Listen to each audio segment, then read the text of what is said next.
प्रिय विद्यार्थियों, मैं राजकुमार श्रीवास्तव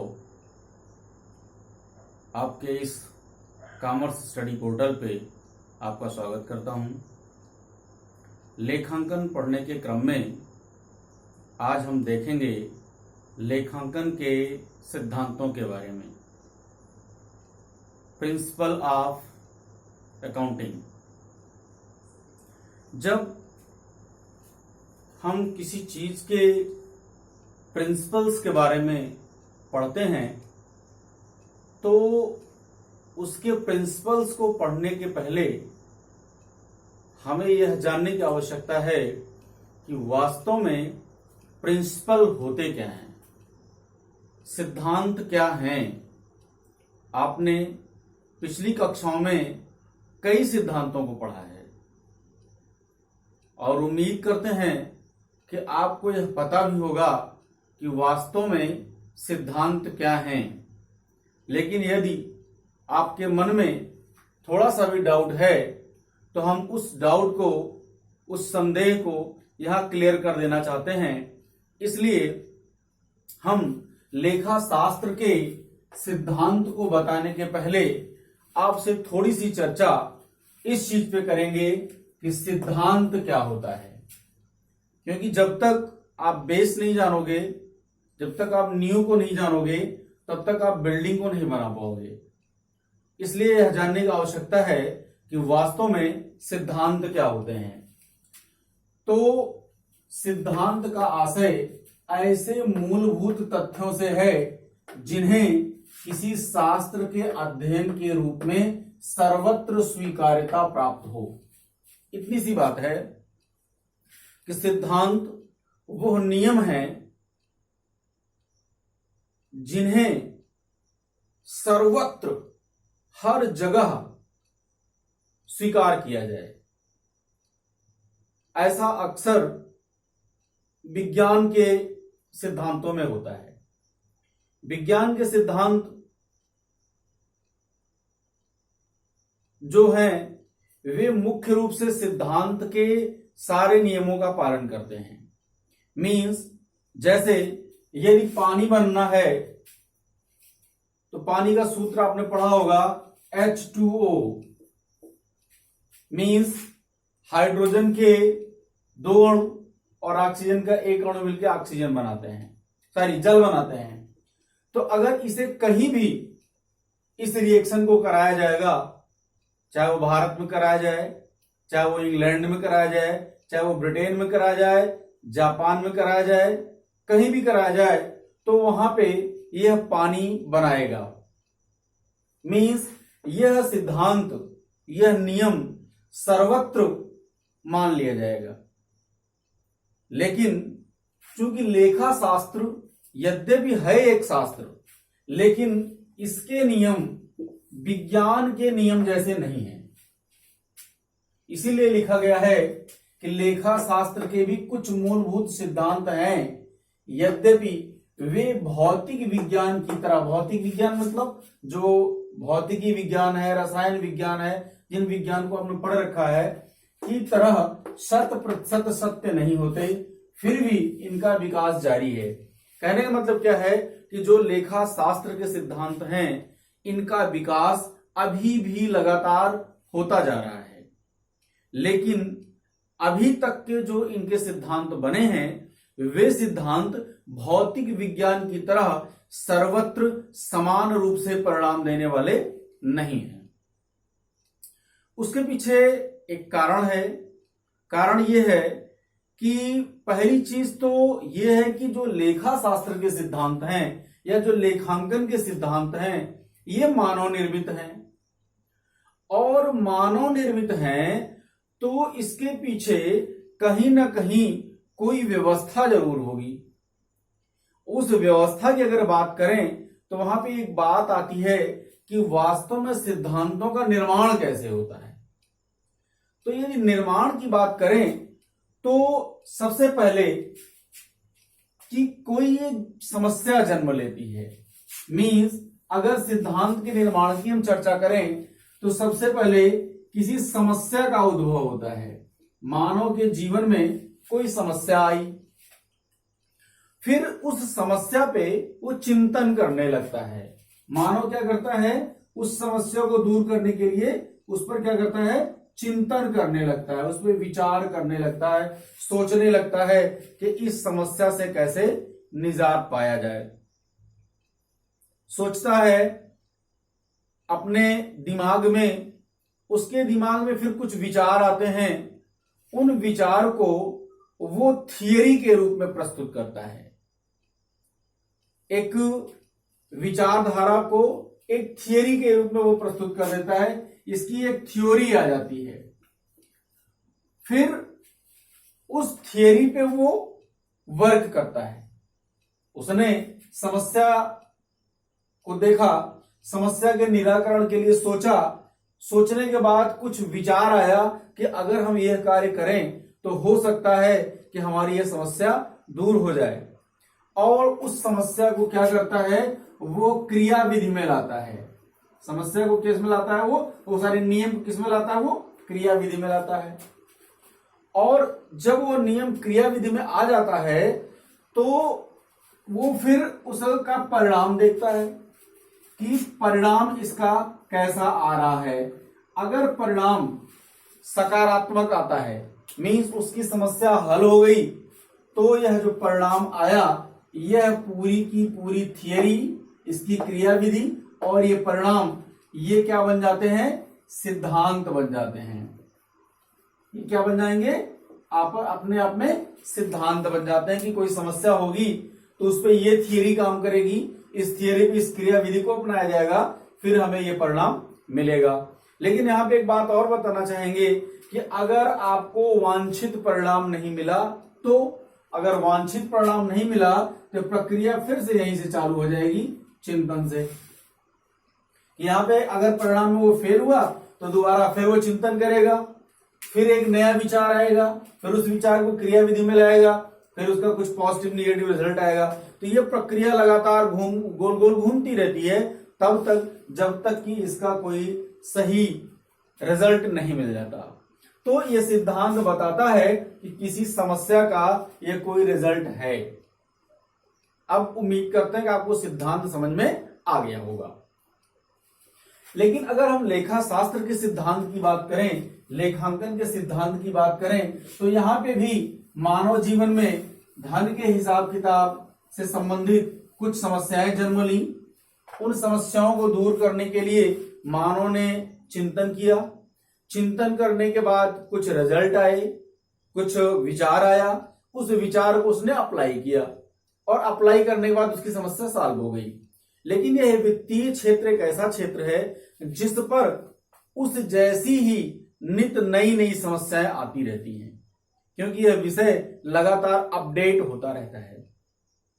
तो सपोज दैट कोई नियम भारत में बना, लेकिन इससे आगे एक कदम बढ़ के समस्या जापान में आ गई, तो जापान के लोगों ने उसके आगे का एक विचार निकाल लिया, फिर वहां उस समस्या से काम चला और थोड़े दिन बाद उसमें एक नई समस्या आ गई, फिर विचार किया गया। तो इस तरह से जो लेखांकन के विचार हैं वे लगातार समय के अनुसार इसके सिद्धांत बदलते रहते हैं। इसीलिए ये सिद्धांत हर जगह पर समान रूप से लागू नहीं होते।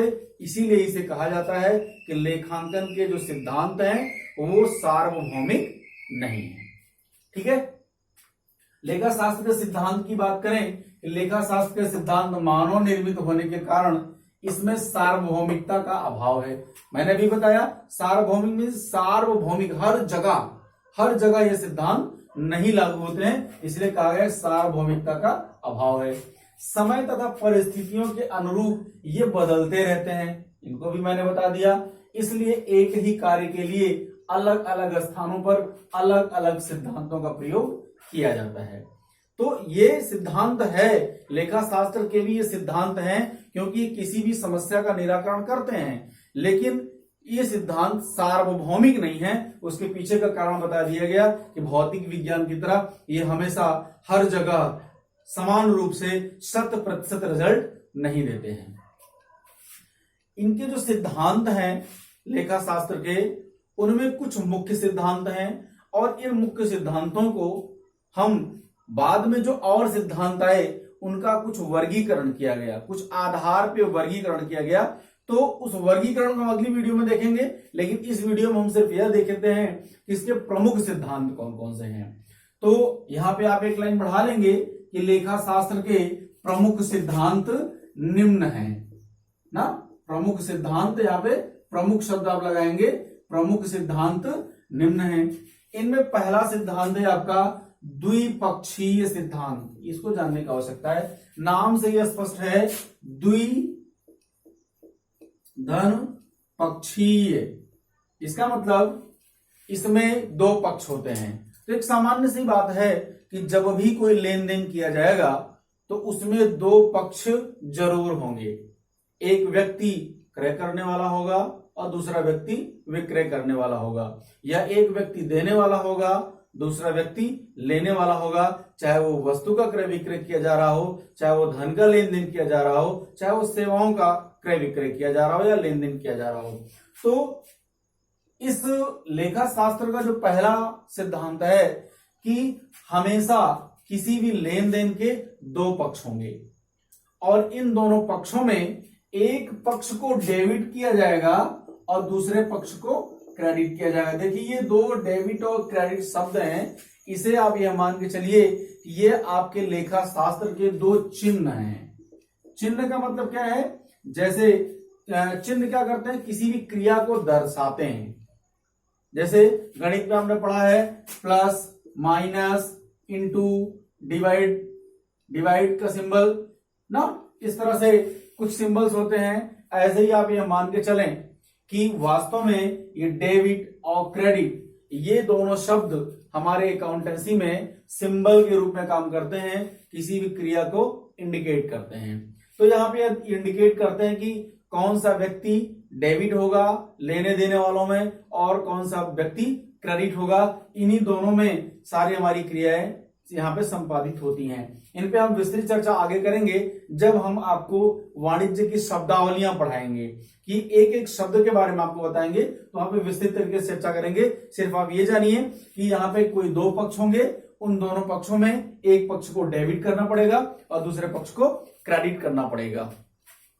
तो ये हो गया आपकी द्विपक्षीय सिद्धांत। नेक्स्ट पॉइंट हम इसमें देखेंगे वो है आय का वसूली सिद्धांत। आय वसूली सिद्धांत, देखिए वास्तव में जो आय, जब भी हम कोई क्रियाकलाप करते हैं, क्रय विक्रय करते हैं, तो वहां पे आय जनरेट होती है। लेकिन इस आय को हम वसूली के रूप में तभी मानेंगे जब हमें यह प्राप्त हो जाएगी। सपोज दैट आपने किसी माल का निर्माण किया, 100 रुपए का कोई माल आपने तैयार कर लिया, तो अभी भी यह आय आपकी नहीं है, यद्यपि पता है कि यह माल जो हमने 100 रुपए का तैयार किया है, यह माल पक्का बाजार में 110 रुपए का बिक जाएगा। यद्यपि हम निश्चिंत हैं कि इसकी डिमांड इतनी कि 110 रुपए में बिक ही जाएगा, इसको कोई खरीदने बिकने से रोक नहीं सकता, फिर भी ये 10 रुपए आपकी आय यहाँ पे नहीं है तब तक जब तक कि इस माल की बिक्री न हो जाए। यहाँ पे ध्यान देने की आवश्यकता यह है कि बिक्री हो गई तो यहाँ पे आय आपकी जनरेट हो गई, लेकिन वो आय तब तक नहीं मानी जाएगी जब तक वो वसूल नहीं हो जाती है।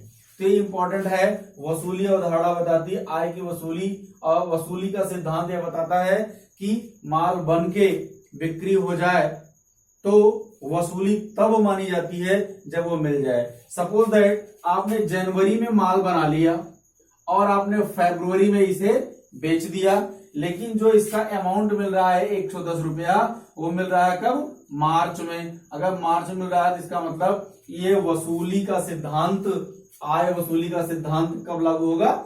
मार्च में लागू होगा, जनवरी और फरवरी में लागू नहीं होगा। ये बात यहाँ पे जानने की आवश्यकता थी आपकी। नेक्स्ट पॉइंट है आपका व्यय का सिद्धांत। इसे जानना थोड़ा सा बहुत जरूरी है, क्योंकि अभी आप ये नया विषय पढ़ रहे हैं तो एक एक शब्द को, एक एक कॉन्सेप्ट को थोड़ा आप समझते हुए चलेंगे तो इन फ्यूचर आपको कोई प्रॉब्लम नहीं होगी। देखिए थोड़ा सा बहुत इजी कॉन्सेप्ट नहीं है। जैसे व्यय का सिद्धांत की अगर हम बात करें तो देखिए दो तरह का व्यय हमको करना पड़ता है। दो तरह के व्यय करने का मतलब ये है, सपोज दैट आपने कोई संपत्ति खरीद ली, और संपत्ति को सपोज दैट आपने दिल्ली से संपत्ति को खरीदा, 1,00,000 रुपए का या 10,000 रुपए का आपने कोई संपत्ति खरीदा और उसे आपके गंतव्य स्थान पर लाने में 100 रुपया उस पर भाड़ा आपको देना पड़ गया, तो ये 10,100 रुपए की संपत्ति आपके लिए तैयार होगी। खरीदा भले आपने 10,000 का है, लेकिन आप यहां पहुंची कितने में, वो 10,100 रुपए में। अब यहाँ पे दो बातें निकल के आती हैं कि या तो आप इसका कैश पेमेंट कर दो या आप इसको उधार कर दो। अगर आप इसका कैश पेमेंट कर देते हो तो ये संपत्ति के मूल्य में जुड़ जाएगा और आपकी संपत्ति का रूप धारण कर लेगा। ये व्यय क्या है, आपने यद्यपि किया व्यय, लेकिन यह व्यय किस रूप में बन जाएगा, संपत्ति के रूप में बन जाएगा। लेकिन सपोज दैट आपने इस व्यय को उधार कर दिया, मींस आपने पेमेंट नहीं किया। उधार करने का मतलब क्या है, आपने पेमेंट नहीं किया, और अगर आप इसका पेमेंट नहीं करते हैं तो यह बना देता है आपकी लायबिलिटी, इसे बोलते हैं दायित्व। दायित्व और संपत्ति के बारे में जब चिट्ठा पढ़ेंगे तो वहां पे हमें बेहतर तरीके से पढ़ने को मिलेगा।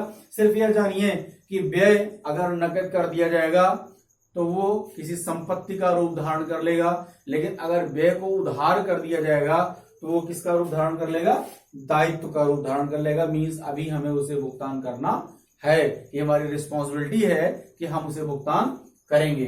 तो व्यय के सिद्धांत में ये बातें जानना आपके लिए बहुत जरूरी था। नेक्स्ट पॉइंट है इसके सिद्धांतों में, वो है पूर्ण प्रकटीकरण का सिद्धांत। देखिए ये भी काफी इंपॉर्टेंट है। पूर्ण प्रकटीकरण मींस जो भी लेखे किए जा रहे हैं, जो भी व्यवहार किए जा रहे हैं, उसे सही रूप में सत्य सत्य बिना छल कपट के हिसाब किताब की पुस्तकों में प्रकट करना चाहिए। यदि ऐसा नहीं हो रहा है तो लेखा शास्त्र के सिद्धांतों का उल्लंघन हो रहा है। तो इसका एक सिद्धांत यह है कि जो भी व्यवहार किए जा रहे हैं, जो भी लेन देन किए जा रहे हैं, उन्हें शुद्ध रूप में छल कपट रहित व्यवस्थित तरीके से समय को इंडिकेट करते हुए, तिथि को इंडिकेट करते हुए उसे अपने खातों में क्या करना होता है, आपको प्रकट करना होता है। यह बताती है हमारी प्रकटीकरण अवधारणा। नेक्स्ट पॉइंट है आपका आय तथा व्ययों के मिलान का सिद्धांत। देखिए जब भी कोई संस्था होगी, लेन देन करेगी, तो वहां पे आय भी होंगे और व्यय भी होंगे ना। तो आय और व्यय ये दोनों, अभी भी देखा हमने व्यय में बताया था कि व्यय संपत्ति भी बन जाते हैं और दायित्व भी बन जाते हैं। ऐसे ही जो हमारी आय होते हैं, वो आय भी हमारे संपत्ति और दायित्व का निर्माण करते हैं। उसका कॉन्सेप्ट थोड़ा सा भी अलग है, उस पर हम आगे बहुत ज्यादा आपसे चर्चा करनी है। आप ये सिर्फ जाने यहाँ पे आय और व्यय दोनों के मिलान का सिद्धांत होता है। यहाँ पे ध्यान रखना कि आय और व्यय दोनों एक जैसे होने चाहिए, समान होने चाहिए, तभी भविष्य में जाकर आपके व्यवसाय की जो संपत्ति है वो आपके दायित्व के बराबर होती है। जब आय और व्यय का मिलान किया जाता है, इसका सही तरीके से एडजस्टमेंट किया जाता है कि कितना आय हुई और कितना व्यय हुई, इन्हें जब हम एडजस्ट कर लेते हैं तो हमारा जो रिजल्ट बनता है वो व्यवसाय की संपत्ति व्यवसाय के दायित्व के बराबर जाके बनता है। और आपका लास्ट ये रहा पॉइंट मुख्य सिद्धांतों में, ये आपके 5 मुख्य सिद्धांत रहे। इनके सिद्धांतों में हमें इन सिद्धांतों के बाद जैसा कि मैंने बताया कि इसके सिद्धांतों में लगातार परिवर्तन होता रहा है, तो कुछ सिद्धांत और निकल के आए ना। अब उन्हें तो मुख्य सिद्धांतों में नहीं रखा जा सकता, तो इन सिद्धांतों को इनका वर्गीकरण कर दिया गया। तो कभी कभी ऐसा पूछा जाता है कि लेखा शास्त्र के सिद्धांतों को कितने भागों में बांटा गया है, तो कहीं कहीं पे इसका वर्णन 2 भागों में मिलता है, कहीं कहीं पे 3 भागों में मिलता है। तो आप यहाँ पे 3 देख लें, जैसा कि आपके साथ स्थिति होगी ऑब्जेक्टिव क्वेश्चंस में, उसको वहां पे हम एडजस्ट करेंगे। तो यहाँ पे लेखा शास्त्र या लेखांकन के सिद्धांतों का वर्गीकरण 3 भागों में किया गया है। पहली है लेखांकन की अवधारणाएं, लेखांकन की अवधारणाएं। दूसरा है लेखांकन की मान्यताएं ना, दूसरा है लेखांकन की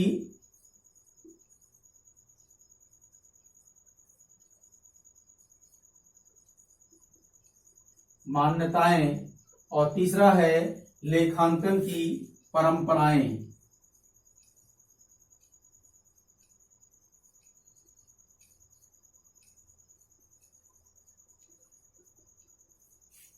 तो अब हम अगली वीडियो में, चूंकि ये थोड़े से बड़े टॉपिक हैं, इसलिए इन तीनों को आगे की हम 3 वीडियो में देखेंगे।